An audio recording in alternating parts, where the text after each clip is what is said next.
David Stern is a composer who has worked in just about every medium you can imagine: television, film, concert, dance, and of course, musical theater. His work in musical theater has traveled from the stages of Off-Broadway in New York City all the way around the globe to festivals including the world-renowned Edinburgh Fringe Festival. He also serves as the executive director of New York Stage Originals, an organization promoting new original work in the theater. His latest project, Stonecrossed, was performed by Proctor's Theatre in 2019, and the original concept album was released on May 21st, 2021 by Broadway Records. Rooted in ethereal folk music and sprinkled with punk rock energy and a pinch of Disney magic, Stonecrossed is an uplifting, quote, somewhat utopian vision of the world in which asking the hard questions leads to love. Welcome to the show, Philip. Punk rock energy. Wow. All right, cool.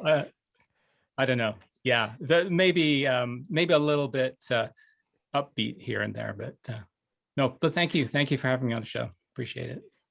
Yeah. That leads to my first question. Lou had such a ethereal folk rock, punk rock energy, and a pinch of Disney magic. Would you say that's mostly accurate? And where did you sort of get your musical influences and inspirations from as a composer? Yeah, I mean, my background is pretty varied, from writing for big band, jazz orchestra. I did a little stint at the BMI Jazz Composers Orchestra in New York City, and also from film and TV. And when I lived in Canada, I wrote some film and TV music for TV Ontario, and then I crossed over into orchestral music, writing scores for string orchestra.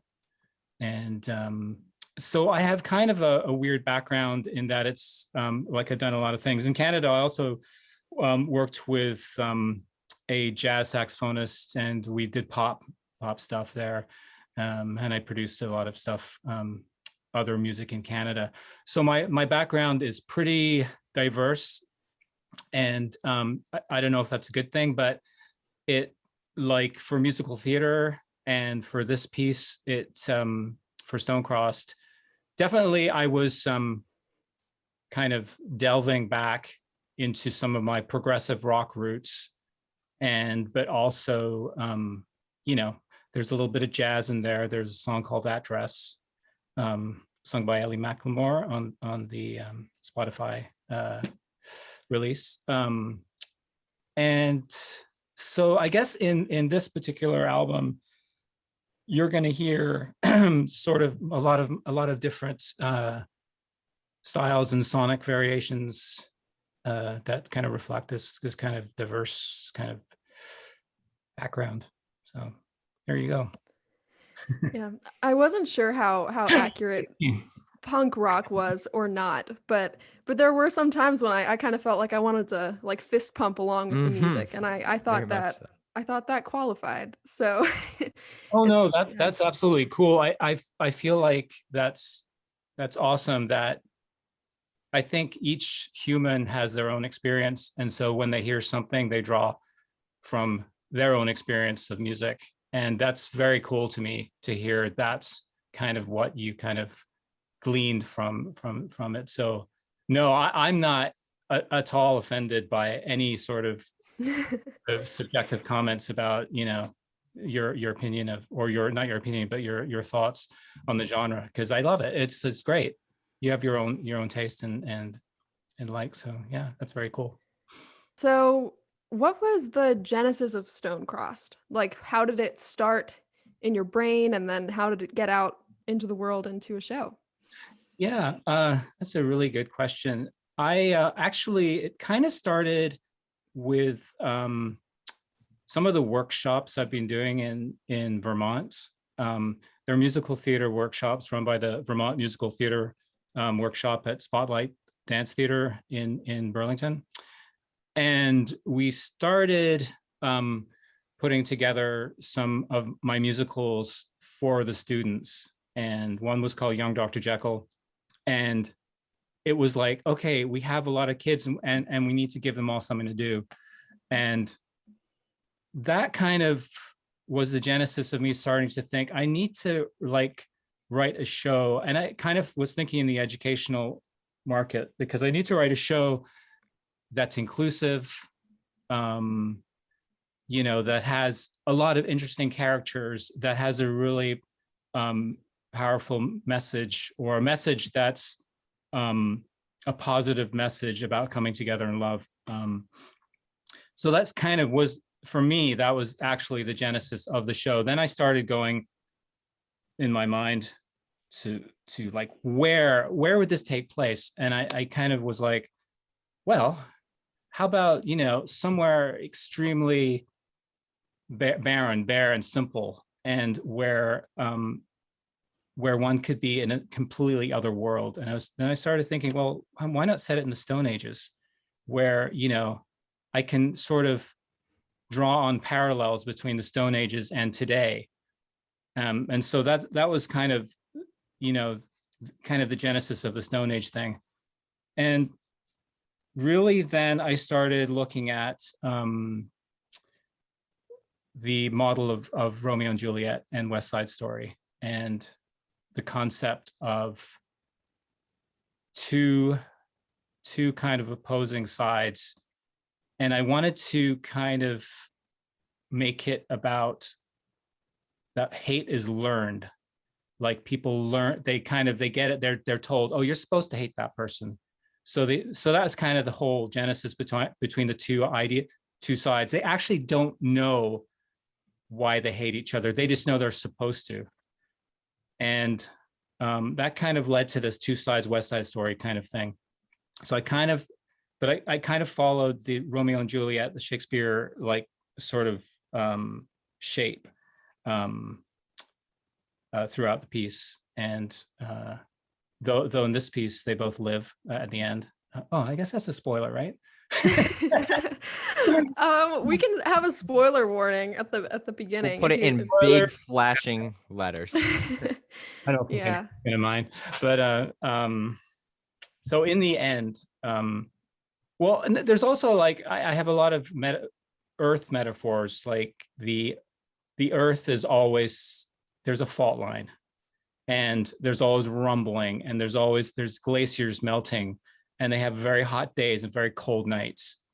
And I was trying to build in earth metaphors, kind of in the back of my mind, kind of like mirroring what's going on the earth today, hot and cold. We don't know what it's going to be like. And so that at the end, the fault line breaks open. They all end up together as one. They all have to become nomads together. They all have to move on. So that's where the story, the love story, kind of diverges from R&J. So yeah, what a great story that is, because I think we hear Romeo and Juliet and West Side Story and that narrative a whole lot, but most of those stories don't get into why as deeply as this one. I think there is a really strong theme of hate is learned that's said and expressed through Stonecrossed, which is really great, especially as you were saying, for an educational market, maybe. Yeah, for sure. And to give, like, for me, it's trying to get out of stereotypes too, of even though the characters are kind of archetypal characters, like in this Juliet or Jewel, she goes to Stony, like Stony and Romeo goes to Juliet in the tale. But I try to play with opposites too. The girls, the female characters are hunters, so they're the ones bringing in the food and doing non-stereotypical things, which I really love to play with that. Stony, who's this, we play him as a big guy, but he's totally like a vegan. And there's a song where his father talks about, oh, my son, the herbivore, whatever did I do? And and that's John Rua from Hamilton. He sings A Father's Job. And it's probably the most kind of traditional sounding song in the show, which is kind of weird that would cast John Rua in that. But I feel he is such a versatile actor, and no one knows that, maybe that they see him in Hamilton and whatever, and on whatever, just the biggest show. But I think it was so cool with him in the studio because he's just so versatile, and it's actually one of my favorite songs, even though a lot of the songs are more accessible maybe, but this song is more kind of music theater. So that was kind of cool. Yeah. So I don't know. I think I veered a lot off what the question was, but my apologies. No, that's No. actually a great transition, I think. It is. So we've sort of learned about the genesis of the show. As Lou mentioned, it had a 2019 production at Proctor's Theater, and then COVID happened. Just tell us a little bit about the process of going from that 2019 production to the recording of the album, and then just the mixing and the mastering during the pandemic. Yeah, so the 29 production was amazing. Like the cast was just like, it was like this dream cast. I don't know where they came from, but they were all angels. I swear to God, they were just amazing. And we had a great time at Proctor's. And then people, start saying, where can I get the music? And I'm like, nowhere, I haven't recorded it. So that started my whole kind of mandate for New York Stage Originals, the company that I run, to start putting together cast albums for all of my shows. And it seemed logical to do Stone Crossed. It was actually called Heart of Stone, believe it or not. That's another story. But okay, so yeah, I started recording in 2019, like November. I put together like great drummer Mark McLean, and then some of the cast members. We recorded some of their, like the four guys. We recorded in Queens, and at a studio called Mona Lisa. I'm trying to plug my great studios. Yeah.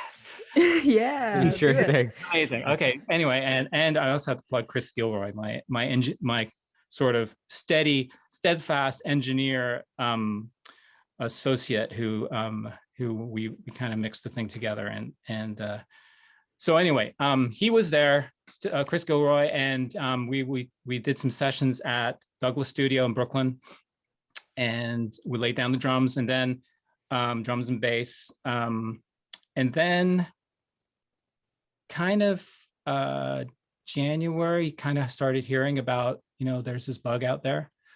But I came back to New York. I'm in Burlington right now, and I had already had a rehearsal with Telly Leung, and in December. So those sessions were all set up, and so the first sessions were at Douglas Studio with Telly Leung and Will Connolly from Be More Chill and Once. So we did those sessions, and then in March, like I was still recording. I do some stuff recording at my home too. I was at an apartment in New York, so we did some little bit of recording there.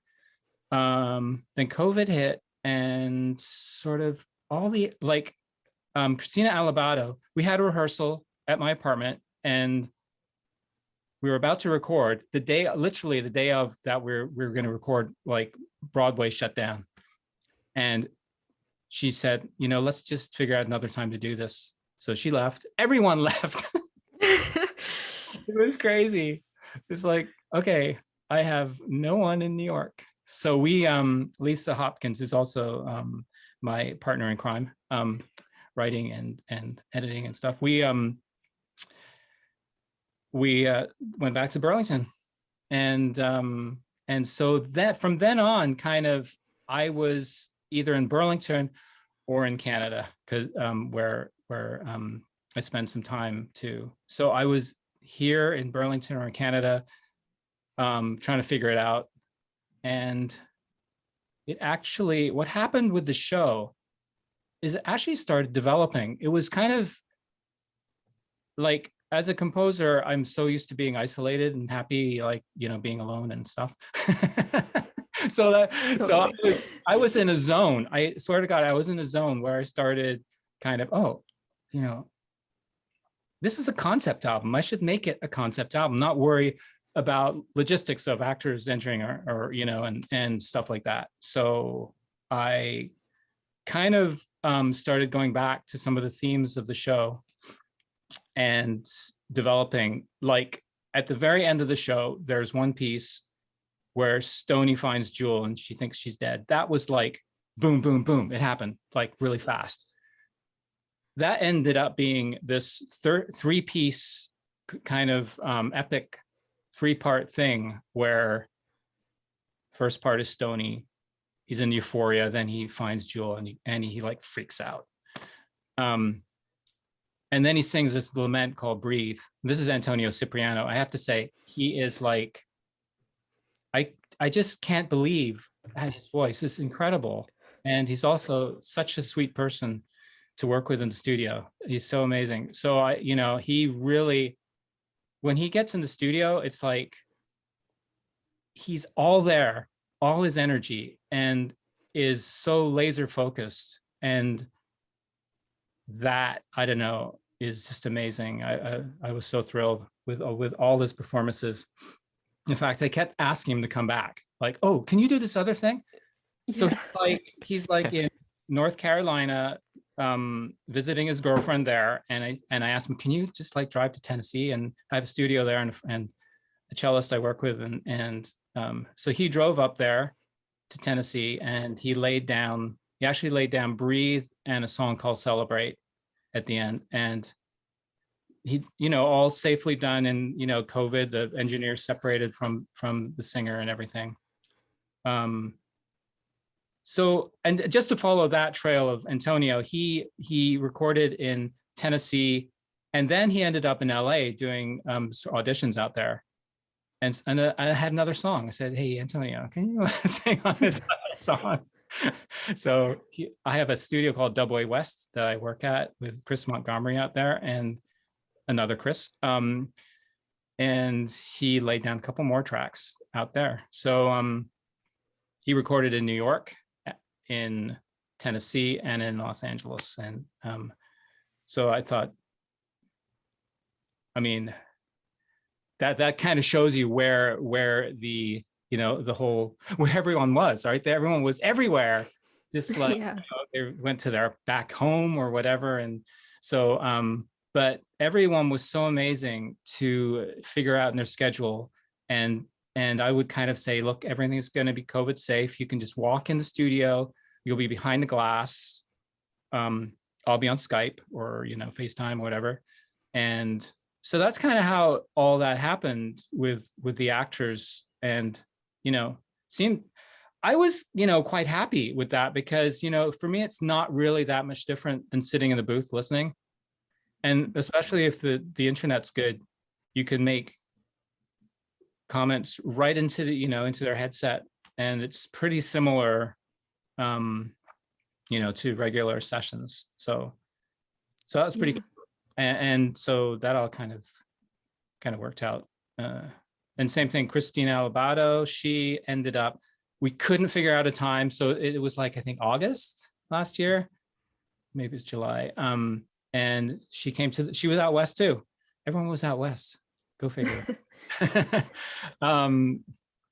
So, and the same way at Double A West, she sang 4 songs out there. And again, she is like the consummate professional. Like she's like, I don't know, she's so prepared and a great sight reader and just sort of just a great energy. She's just there to, you know, to nail it and to take suggestions. And so that was great. So, yeah. And then I was mentioning Dave Eggar, who's an amazing prodigy cellist. And he ended up, he was in Nashville most of the time, but for this project, he was actually in Pittsburgh with an engineer called Malcolm Inglis at the Audio Scribe in Pittsburgh. And he laid down so many cellos. When I was editing it, it was like, I had to figure out, because there were a lot of layers, you know, that started getting added. And and he's used to that because he does film scores and stuff where he lays down tons of cellos for composers. So he was like, gave me all these tracks with all these cellos. It's like so crazy. Anyway, so he's amazing. He ended up in Tennessee, where he laid down a zillion cellos for another show, which is called Scrooge, which an old show that I wrote I'm hoping to release in December. So he in Tennessee, he was laying down cellos for that. But he was in this studio in the basement of this mansion, and that's where he was when Antonio arrived. So he kind of knew the show. So he was kind of like my ears on the ground in Tennessee. He would kind of be like, you could help Antonio and stuff, figure stuff out. So that was really cool. Yeah. There's a lot more stories, but Right. Well, when you're recording in such a COVID world where everything's spread out and you just kind of have to work with the little pockets that you have. And I was blown away by everyone on the cast. I mean, Antonio Cipriano is like 10 years old, and they all adapted so well to this format. Yeah. One of my notes, as I was going through and just listening to the whole album was, oh my gosh, I just want to like immerse myself in his voice. It's so rich and incredible. Yeah. The whole cast really, like what was the process like of finding all of your actors? It's such a star-studded album. Yeah, well, I actually worked with an amazing casting director, Robin Karras, and she was there with me since the beginning. I actually supplemented some of my originals from the workshop. It was more about, for me, recording a cast concept album was finding the recording voices, I think. And I think I was really I was like, as fun as it is to say, oh, let's get all this great Broadway talent. And I was really sort of more organically focused on who could best interpret the song and what type of voice. Like Alex Maniello, I really wanted someone with kind of a rock, kind of Green Day, a little bit of that sort of edge to it. Yeah, he was perfect for that. So we asked him. Robin sends out an email to his agent, and that's how she does that. Basically, sends out an email, and a lot of time we get rejections because they're in a show or they're traveling, they're doing a film or whatever. So it's a process, definitely a process, especially when you love a voice and they say I can't do it. So we went through a lot of that. However, Antonio, he got sent the music early on and he signed on immediately and has been steadfast throughout it. So, yeah. So the process of finding the talent was really me and Robin going through and listening. She would send me people she thought had the right voice, and I'd listen and then we would make offers to the talent based on that. Yeah, like with Will Connolly, like I really love that he's really unique, and his vocal sound, it kind of reminds me of, I don't know, John Anderson from Yes, I have to say. Hope he's not listening to this. He likes John. This is like my progressive rock background, but he has this incredible timbre to his voice that it's really, really very unique. And that's why I thought he'd be great as Fossil. He's kind of narrator. So, and he was a little bit hard to get a hold of, but in the end, he ended up doing a couple songs, which was fantastic. So yeah, and the same process with most of the actors was really listening, kind of figuring out if it was the right voice, the right mix. Celia Rose Gooding, excuse me. She, I really wanted a young sounding voice for that song, something very fresh. And So it's actually one of my favorite songs on the album. Her vocal quality is just so, it's got maturity, but it's still young sounding. And so that was really that's kind of a microcosm of what I was looking for, like for each song, because I didn't feel like I had to make like linear song choices where the same character would be the same character all the way through. Although Antonio does sing a lot, and that was just by happenstance.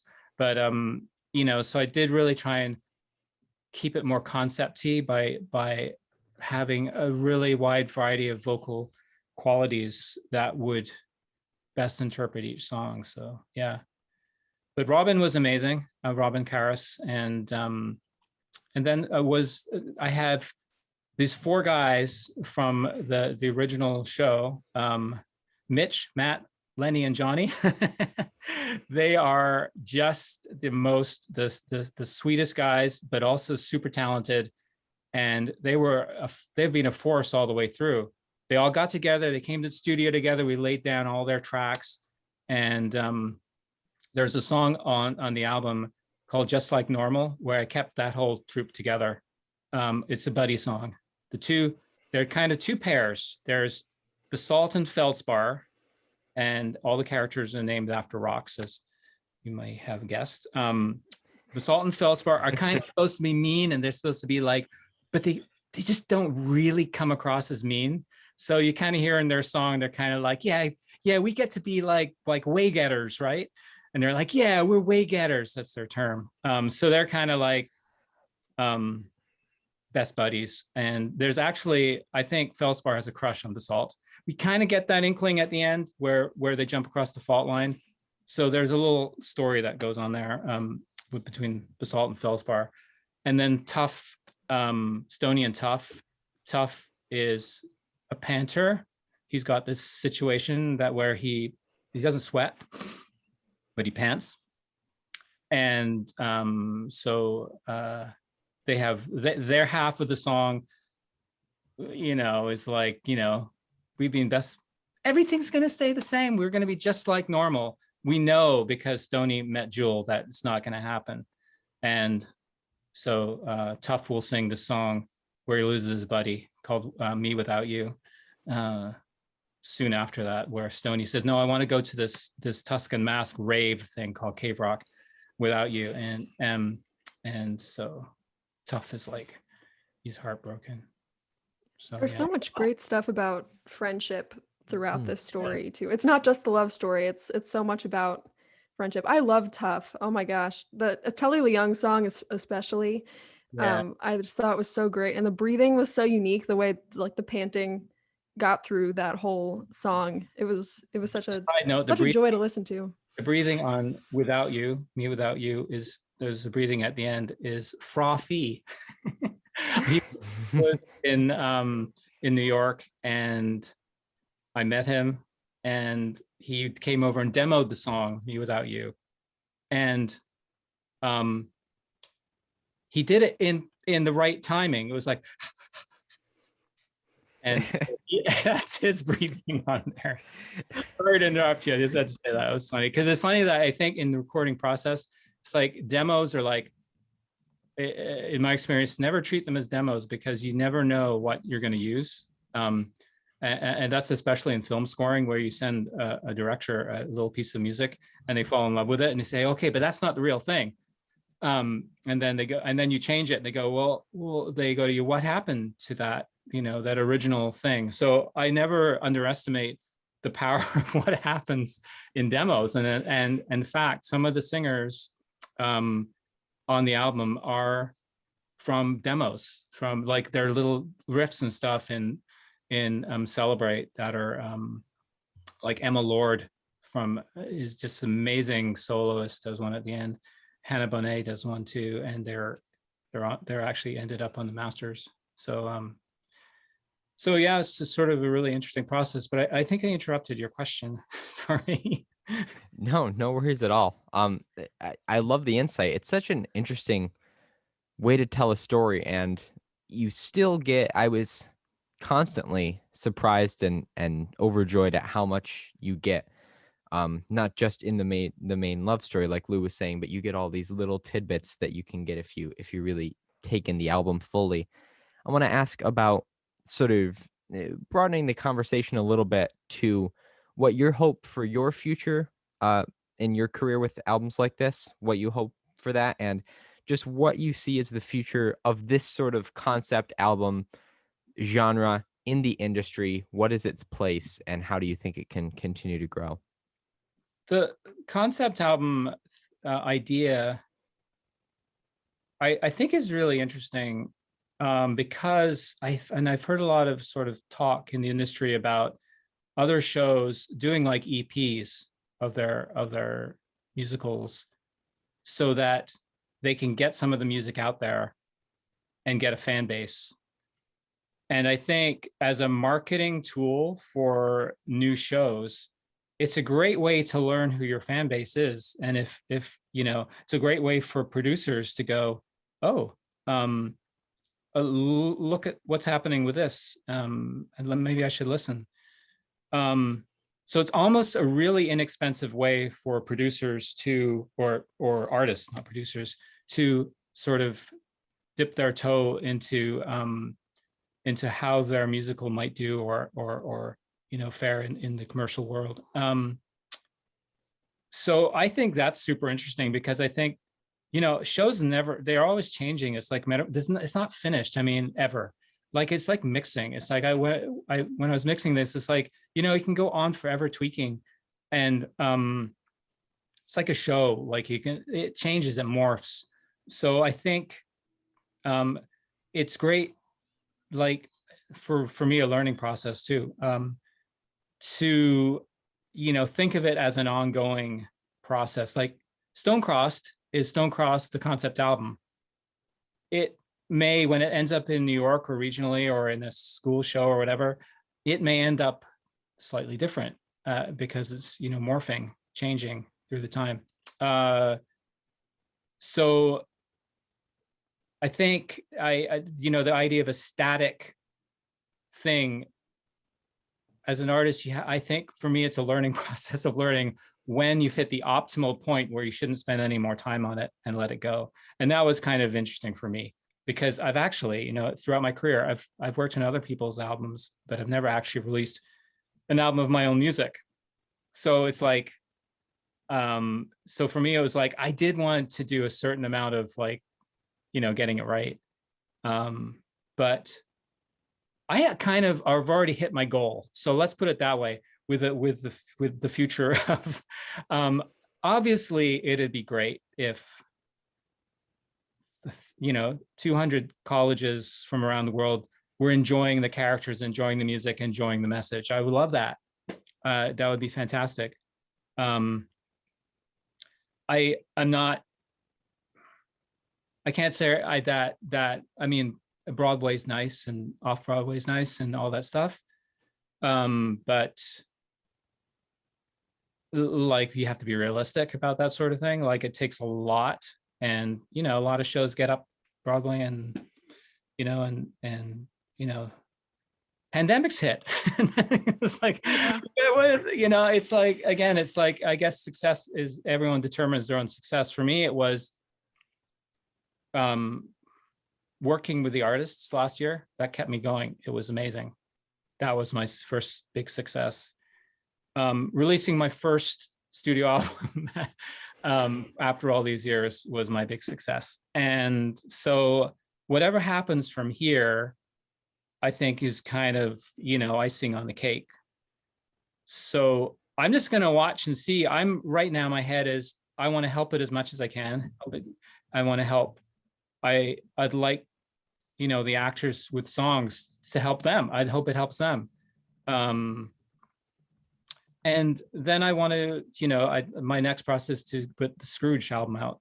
And it's not, Scrooge is not really a commercial. I think this album is a little more, it has a little bit of a commercial appeal possibly, because the songs are accessible, but Scrooge is much more classical. My very first show I wrote, and I didn't even know how to write a show, and I probably still don't, but Um, but I feel like there's a lot of stuff in Scrooge, and a lot of people really liked it, and I have to trust that that there may have been something in there. And I have a recording from like over 10 years ago, and of an orchestra doing it. I still have to record new vocals and such, but so to me, it's exciting for my company to start, and I think that's one of the things the pandemic helped me realize, is to kind of focus in on some of the what do you call it, tangible elements of shows. Like shows on stage disappear, they're gone, but a cast album is always there for people to enjoy, or and so I'm laser focused now on laser focused. It's pretty strong. But I'm focused on getting Scrooge out there next. So that's kind of the future of New York NYSO Records, I'm calling it. We were released on Broadway Records, but the label, the producing label is New York Stage Originals. Broadway Records is amazing, by the way. So they're great.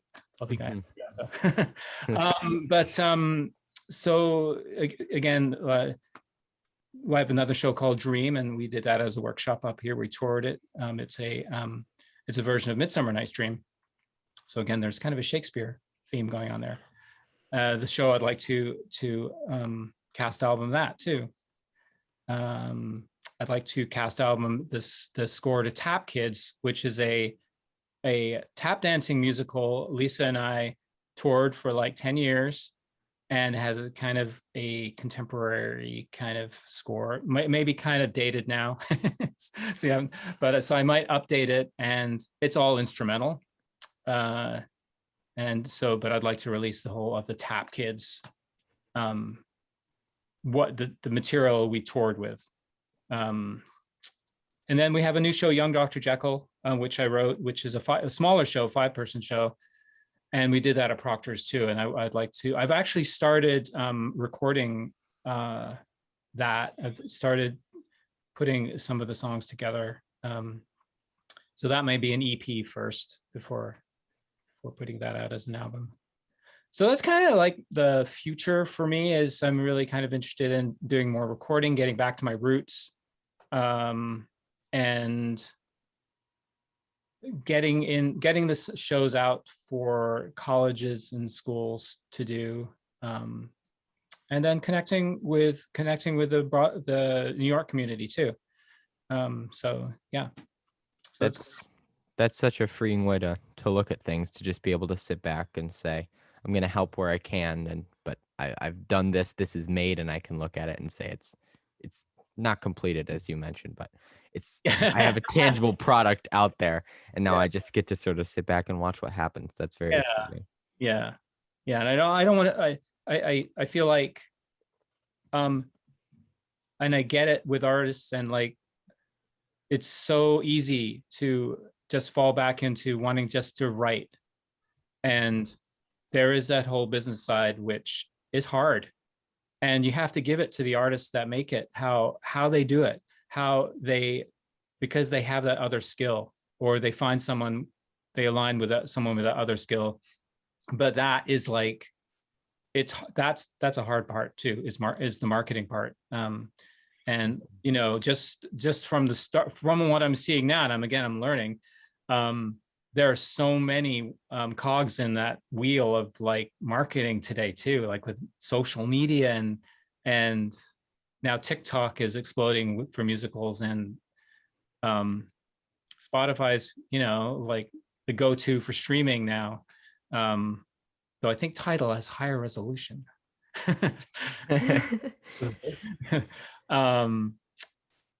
So yeah, no, it's a strange and interesting world, but I feel like for me it's just sort of trying to be happy where I'm at, and trying to be centered and not get sort of lost in all the noise that's going on, because there's a ton of noise, and trying to stay focused and positive about everything. So yeah. Yeah, that's a huge reason why we wanted to do this series in the first place, because there's so much amazing theater happening that doesn't have the huge marketing machine behind it. And we really want to, highlight people like you who are making stuff and doing it. And not everything has to be for Broadway. It's not the end all be all. Making stuff is just great the way it is. So making stuff is, as humans, that's what we do. Like, we make stuff, whether it's like making a garden outside and planting stuff or whatever.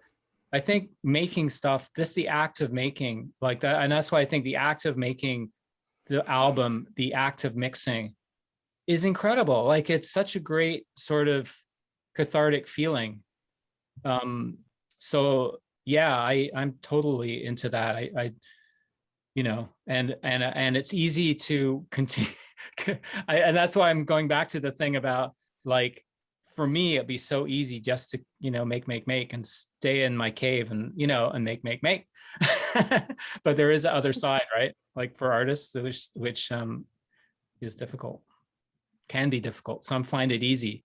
I personally, I'm, super introvert, and, it's not my wheelhouse is to go, like, being Mr. sort of like sell kind of person. So I think you've got to hand it to the artists that can manage that, because it takes a ton of energy to do both. So yeah. Well, we should. I think we should. I think I'm so glad you've told us all these great insights about Stonecross, but I want to know a little, would you rather Broadway lightning round? This is what we do. This is kind of our signature bit. Broadway lightning round. We're gonna give you. What is that, man? What is that? Well, we're gonna give you a couple would you rather questions about Broadway. We're trying something out. Yeah, then Okay. you just answer them, and then everyone. It's a great old time. Anyway, would you rather have West Side Story or The Music Man win the 1958 Tony for Best Musical? Super specific. West Side Story. Amazing. Makes sense too. I wasn't lightning fast though. I was going, is this a trick question? No, not at all. I mean, I love shows, but Leonard Bernstein is like, he's my favorite. He's he's great. Yeah, he is. All right. For the next one, would you rather your mom be Mama Rose from Gypsy or the witch from Into the Woods?